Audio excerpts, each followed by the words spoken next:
Hello and welcome to round 12 of Grand Prix Denver. I'm Ben Swartz, joined here in the booth by Marshall Sutcliffe, and we have Josh Ravitz on the left-hand side of your screen, facing off against Shahar Shenhar on the right-hand side of your screen. Both players are sitting at 9 and 2. Fighting for their tournament lives. They really are, right on the cusp here. With a win, they can be assured that they're still alive to top 8. With a loss, it puts things in serious jeopardy for them. Just a couple more rounds after this here at Grand Prix Denver. 6 rounds today, right? So 14 rounds total before a cut to top 8. And we'll be bringing you guys all the action straight through the top 8 till we crown a champion here at Grand Prix Denver. It looks like Shahar's starting things off with a mulligan here. Josh keeping his 7-card hand. You got to think that Josh is pretty happy to see his opponent mulligan. You know, some of the decks mulligan fairly well and can recover, and some of them don't. But one thing about, Jund and a lot of these bug lists that run reasonable suite of hand destruction is that they can really punish mulligans. Yeah. Keep you from recovering. Him to Turok certainly goes a long way. I can't remember if Ravitz is playing it, but I'm pretty sure it is. I think so. Hopefully our crack team of coverage reporters can bring us those lists so we can give you guys at home a little bit more information.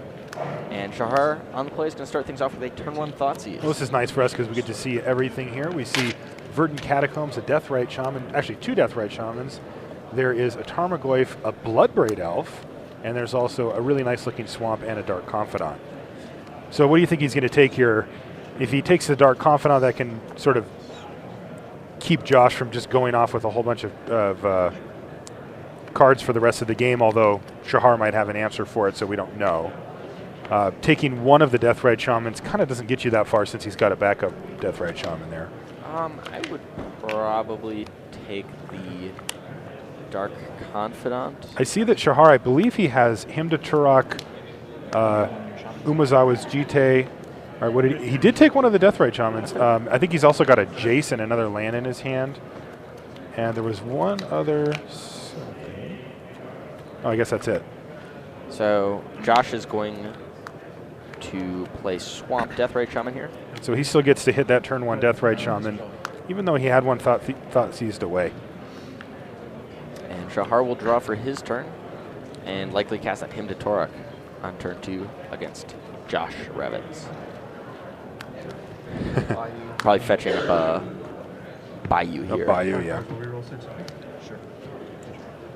Him to Torok forces Josh to discard 2 cards at random. One of the more potent spells available in Legacy. All right, we're rolling some die here, so let's see what's going to get discarded. That one. 3. And this one. So we're going to reveal them, and it's Bloodbraid Elf and Dark Confidant, probably the 2 strongest cards in his hand. That was sick. That was really good for Shahar. That's going to help keep Josh Ravitz pinned down if Shahar can either keep these control elements flowing or find some way to apply some pressure. Let's see what Josh can do. He's drawn a Grim Lavamancer for the turn. So he's going to crack his Verdant Catacombs. Fetch something out. Probably a Taiga. And then play Tarmogoyf Grim Lavamancer maybe? This all seems reasonable to me. I'm not sure if he's afraid of something on Shahar's side of the board, but adding to the board seems pretty good for Josh here. So we're thinking Shahar's just on the straight bug list here, right? He's not there's no white. No, he's just going to go for a Liliana. I didn't see him draw that Liliana. He's drawn that, yeah. Tick it up 1. And he's going to start working on Shahar's hand. This is pretty good for Josh as Shahar's getting fairly low on cards as well, so he can help equalize here. Especially when Shahar has a card like Jason Mind Sculptor in hand, it can make it pretty tough for him to get to the mana needed to actually cast it. Right now he's trying a Dark Confidant, and he has a land. If he plays both, however, he will lose Jace to Liliana most likely, although he can just force Josh to use Liliana to take out the Dark Confidant here. Sure. Josh draws another card. We'll just do what you said, kill that Dark Confidant using Liliana. And post-combat, play Tarmogoyf. Right now, Tarmogoyf is 4/5. There's sorcery, creature, artifact, Land. Is there a land?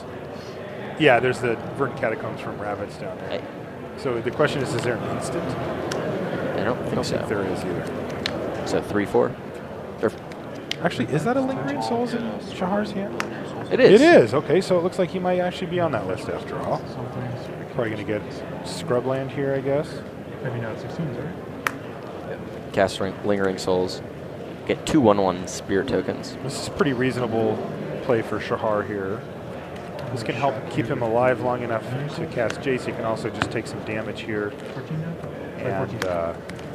and play Jason, kind of hide behind it so he gets an activation or 2 out of it.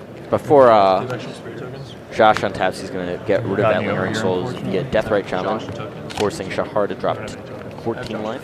He's going to put another land in the yard for Josh as he's fetched up a Bayou. I need my own token. Both players just shuffling away here. You see this fairly often. Josh is casually advertising himself. Why wouldn't he? For no reason. So, So, my turn. Josh untaps, goes to his turn. Didn't get a look at what he drew, but We probably will, as he's going to want to tick up that Liliana, most likely. right. So if it's a spell, he can cast. He'll cast it before he ticks up that Liliana. Well, first he's It looks like it's a land this time. yeah, it's a Wooded Foothills. Attacking with Tarmogoyf. Shahar's at 14. See, if he had +1 Liliana first, that Tarmogoyf would have gotten +1/+1 because of Planeswalker. That's right.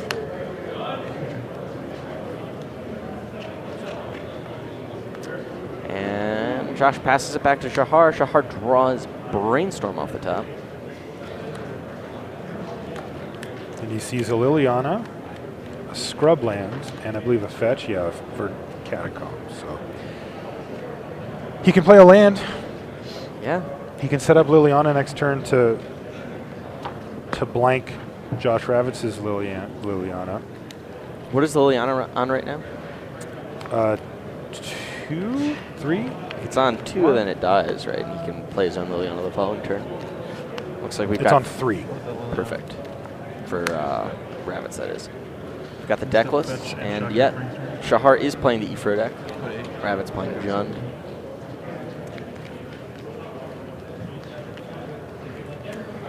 Liliana falls to 1 from the attacking Lingering Souls tokens. So Shahar's going to attack Liliana next turn to finish it off and then play his own and probably try to take out, it's going to be the Deathrite Shaman, but leaving Rabbits with a Tarmogoyf to beat down, and Shahar's going to need to find an answer for that eventually. Well, I mean, Shahar's going to fall to 1, right? Because Tarmogoyf has 5 power. Oh, he does have 5 now because of Jace, that's right. And then 2 more from the...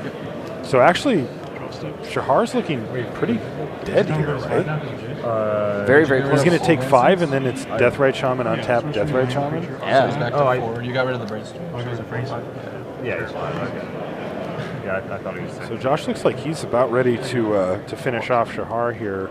So 5U, fall to 3, +1 Liliana. Pass it back.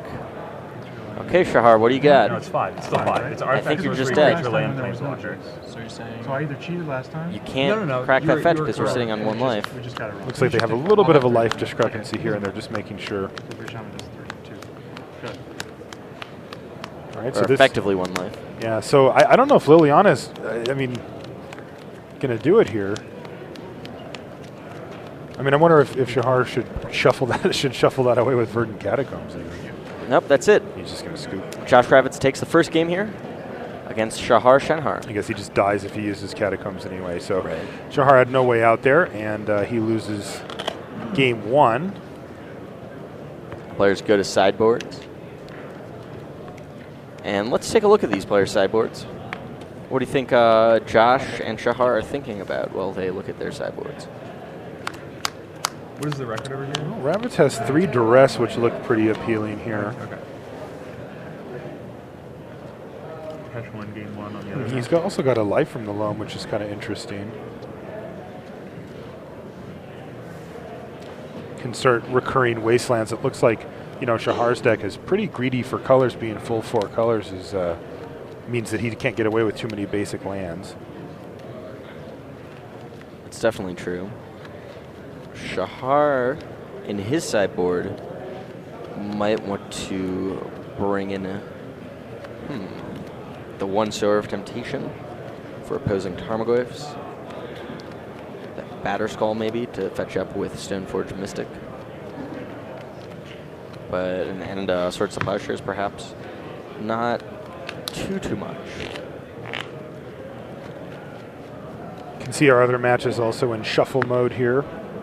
Yeah, Ifro is mulliganing. Ifro and Shahar, sitting on the same side of the table, are playing the same deck. The 4-color bug deck, Bug Splash White. And we're going to go ahead and take a peek at Ryan Pesh versus Eric Froelich. Eric plays foil, Polluted Delta, Japanese, I believe. Maybe not. Passes it back to Ryan. I'll just assume it's the most awesome version of it. Ryan, like you said, was on a rug, or is on a Rug Delver deck. So interesting that Eric chose to hold off on cracking that fetch line because he knows that Ryan does have Stifles at his disposal. He does indeed. So let's see what Ryan wants to do. He's just going to lead off with a Nimble Mongoose and just pass the turn back. Okay. Eric is still choosing not to crack that fetch, but he's going to do it now. He's going to get a Bayou.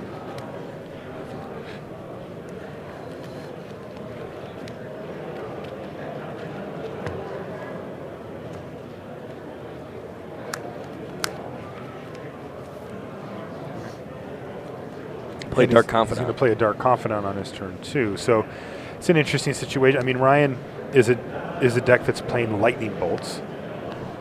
He's also playing Forked Bolt, as you can see. He does one to Dark Confidant and one to Eric, and he's also going to battle in there for another damage. A second Nimble Mongoose for Ryan. All right, so 2 Mongoose. Those are pretty tough to deal with, and Eric's deck, I think, has a particularly tough time outside of Liliana. Yep. Ryan already up a game in this match. And what is he going to do on his turn, Eric? He needs something. If he's got a Tarmogoyf, that would be a great answer to the Nibble Mongoose. See a Jason Mind Sculptor in his hand. I also see an Abrupt Decay, I think. There is a Liliana. Okay. He's going to pay 2, cast Hymn to Torak, targeting Ryan Pesh. Okay, so it looks like he wants to start tearing his hand down before he, because he's not worried about, I guess, the Nimble Mongoose quite yet, since they are only 1/1s at the moment. That one and that one. He'll discard Brainstorm and Scalding Tarn. Could have been worse. I'm not sure what else he has in his hand, but those are certainly replaceable cards for Ryan. Eric, considering cracking that Verdant Catacombs, I'm not sure what he would do with it. But he might just want to avoid the drawn stifle situation here. Yeah, I another see land. that Ryan has a Pyroblast. Oh, it's not a land, a Lightning Bolt and a land. Ryan's going to crack in for 2, dropping Eric down to 15. He's probably just going to play that Misty Rainforest. Say go. This is all he has. If Ryan can get Threshold online, those Mongoose will be a force to be reckoned with. Indeed, and Eric's got a sense that that's going to start coming up sooner than later. He's got to want to. Looks like he's got a Wasteland. I think he's also got a Jace, Yeah, a so Liliana. Eric goes for Jace here. Ryan's got that Pyroblast that will take it out. Yeah. Instead, Dark Confidant for Eric, and he'll pass it back. I believe there's only, 2 or 3 cards in Ryan's graveyard? A little far away from Threshold. Yeah, 3 or 4, yeah. Sure can fill up quickly, though. It's drawn a Wasteland, I think. Yep. He's going to attack with both of them, so Eric actually has the opportunity to block here, and he's going to take it. Try to trade with Nimble Mongoose and then play Liliana in his turn to get rid of the Yeah, other Nimble Mongoose. that seems reasonable. I mean, Dark Confidant, while amazing in the sense that it can keep your hand full, it certainly can be a liability quite quickly, especially against the deck playing cards like Lightning Bolt and the things that can really get in some reach. Wasteland comes down for Ryan. He's holding Lightning Bolt and Pyroblast. They don't pay for GPs, but because it's a connection play too. So now is it time for Liliana? Let's see what Efro thinks. The limited format. It's got to be, right? Maybe Thoughtseize first to make sure the way is clear. Yeah, it looks like that's exactly what he's going to do. And he's going to see a Lightning Bolt and a Pyroblast. So if Ryan just lets this resolve, well, he's going to Lightning Bolt in response. But I was thinking if you let it resolve, I don't think that Eric would have taken the Lightning Bolt. Maybe he would have. I guess you just don't want to give him the option. Sure. Yeah, Eric falls to 11. So Eric has certainly cleared the way here, and it looks like he's going to crack this fetch, go down to 10, and then drop Liliana, minus it. And he's going to be in a pretty good position to land Jace. The Wasteland from Ryan Pesh is certainly going to hit something here, as it's doing basically nothing on his side of the board. He doesn't have anything that even costs 4, so. Yeah, I mean, but with 0 cards in hand, Ryan, no creatures, and a Liliana for Eric, it's going to be tough. He did not use he's tapped out, so he can wait. Oh, he's still not going to use his Wasteland. That's interesting. So there's something in his list that he might want to actually hard cast. I don't know. Maybe there's something I missed, because it doesn't seem like you'd want to let Eric untap and play that Jason Mind Sculptor, which is exactly what he just did. Oh, but I can't see it, but it looks like he's got maybe a Daze. Well, we're going to head back to now he's going to use his Wasteland. Okay, well, let's head back to the Shahar future Shenhar match, and Shahar starts things off with a turn 1 Thoughtseize on a looks to be a crippled. Okay, maybe not too crippled. Josh Rabbits. He's got Wooded Foothills, Badlands. That's a chains of Mephistopheles. Yeah. Oh man. Pyroblast and a Wasteland. So this is really funny. I actually do know what it does, because you know what I did? I asked Rabbits. I said this topic came up when I was having breakfast, and he was with him the other 2 days ago, and he's like, and he said, he's like, don't read the card, but this is what it does. He says if a player would draw a card after their first for the turn, they have to discard a card. If they can't, they mill themselves that much. They mill themselves for that card? Yeah, they mill themselves that many cards. So that part's not as relevant. But any cards that you draw after 1 card for the turn, you have to discard that many. So like if they brainstorm, they have to discard 3. Okay. Because those are each drawn cards. Right. Because brainstorm says draw 3. They don't have to discard 6, though. I don't think so, no. This in case it comes up. Why would they discard 6? 3 that they drew and 3 more. Let me get your thoughts. No. Okay. It's just 3, yeah. Yeah. So Thoughtseize takes and they have to put 2 Thoughtseize. And Wasteland is going to take out that Scrubland. Josh passes it back to Shahar. He's going to play Polluted Delta, crack it, and hope to play something. Maybe he doesn't crack it. Just passes the turn back. But Josh just goes Badlands go.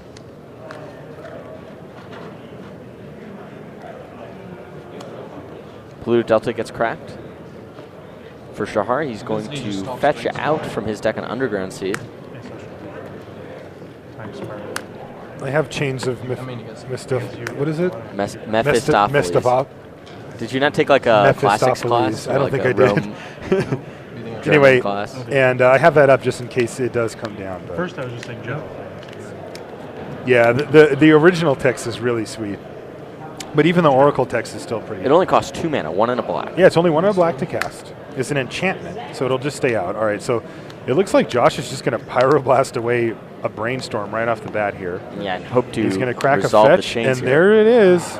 It's changed. So I'll read it. I'll read the Oracle text for you guys at home. So it says, if a player would draw a card, except for the first one, he or she draws in a turn. That player discards a card instead. Instead? Yes. So, but then it says, if that player discards a card this way, he or she draws a card. Okay. So hopefully we'll get to see a little chains action. It's pretty funny. We've got to see a lot of the 6 sideboard tech throughout the course of the weekend here. We saw Guerrilla Tactics from Patrick Sullivan. Yeah. We got a chance to chat with him this morning a little bit. He said that's the only time he's gotten it to really go. Said he's hard casted an embarrassing number of times. Abrupt Decay takes out the Deathrite Shaman. And Shahar's still landless here. So Josh is going to crack both of his fetch lands. Oh, yeah, they're going to be 3. Go digging for another Badlands and another Bayou. Never mind, they're not. Play Bloodbraid Elf maybe. Make short work of Shahar. So if you've got 2 chains of Mephistopheles out, what happened? Days ago. The effect is cumulative. it says. Are you wondering if he's going to Bloodbraid Elf into another chain? Yeah, that's what I'm hoping. There's the Bloodbraid Elf. I think he's only got 1 change. Just into Engineered Plague. So he did board an Engineered Plague, like you said. He might. Engineered Plague, Result is probably going to name Spirit here. Spirit or Wizard. Yeah, well, Spirit since he just played out a Dark Confidant. the name was knew it. Yeah, Dark Confidant comes down for Shahar, and that's not drawing cards when he reveals them. So that chain of Mephistopheles. Ooh, another Bloodbraid Elf. This feels like old standard, and he's got his own Dark Confidant. So Bloodbraid Elves will crack in there for What did you choose for 6 damage. Shahar's going to go ahead and take it. He's going to take it. This damage is going to pile up really, really quickly, Yeah. and Shahar even has 4 drops in his deck, so... So Shahar gotta be reveals careful Polluted here. Delta from Dark Confidant, takes no damage. But also that Lingering Souls is pretty much dead. Just in a his dead hand. card, yep. That, same with that Brainstorm, thanks to the chain of yeah, Mephistopheles. is going to net him no cards I'm at there. 70 to 17. He's got an Umezawa's Jitte. Shahar goes down to 6 here. Maybe green white. Place it in there. Does not get that. He's trying to figure out which land he wants to get. He's got quite a few cards that cost 3 mana in his hand. He needs to make sure that whatever land he gets, he can try to decide if he can get away with one that can't get wastelanded, but I don't know how many he has in that deck. I mean, the more important thing is to see if he needs access to green mana, which at this point he decides white is a little bit more important. Getting a scrub land here, and he's going to cast Perish. How is Shahar going to get himself out of this situation? Well, Perish is step 1. Passes the turn back to Josh. Josh is going to reveal a card from Dark Confidant. We see Shahar reading chains. Good luck with that, buddy. That's not a good way to do it. All right, so Josh reveals the mountain and plays it. He's got a Lightning Bolt for Dark Confidant, and he is just going to attack in there. Yeah, drop Shahar down to 5 life. You like Lightning Bolting the Dark Confidant and attacking, or do you like attacking and then Lightning Bolting his face? Do you think that Shahar would really block? He could block. Yeah, I don't. I like- don't think he would block. I don't know. Maybe I think he would block because he's sitting on such a low life total. Oh, okay. So you just don't want to give him the opportunity. I mean, Yeah. he's going to lose his Bob either way, but Well, here, but if he doesn't have that Liliana. Liliana forces Josh to sacrifice his own Dark Confidant, and looks like Josh drew another Lightning Bolt. So I he's, see a Jace the Mind Sculptor in Shenhar's hand, which is kind of awkward since the Brainstorm also does say. and a Sylvan Library in Josh's hand. So he could Lightning Bolt the... All right, here's the Oracle text on chains being provided to Shahar Shenhar.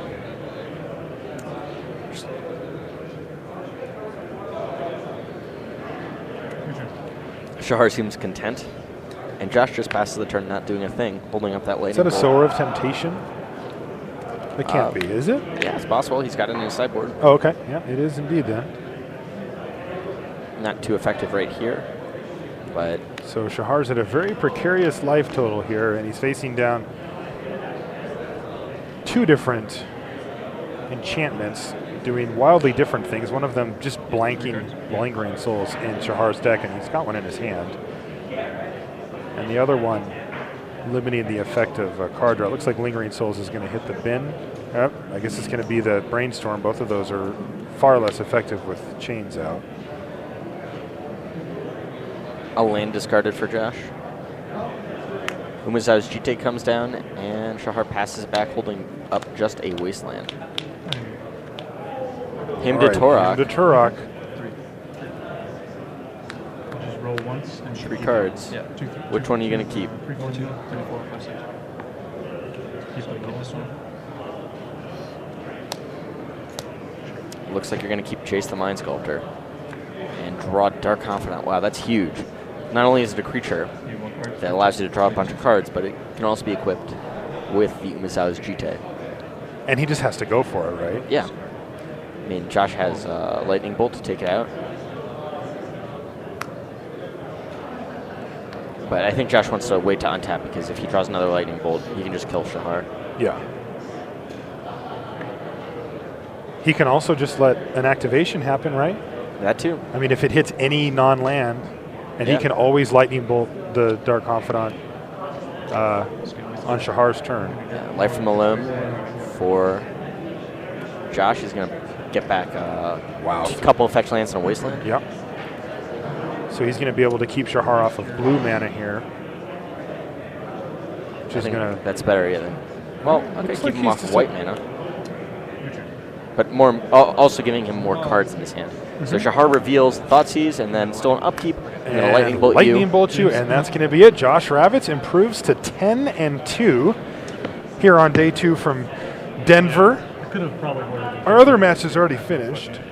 Who won? Like, really honest. All right, Pesh won 2-0. So even though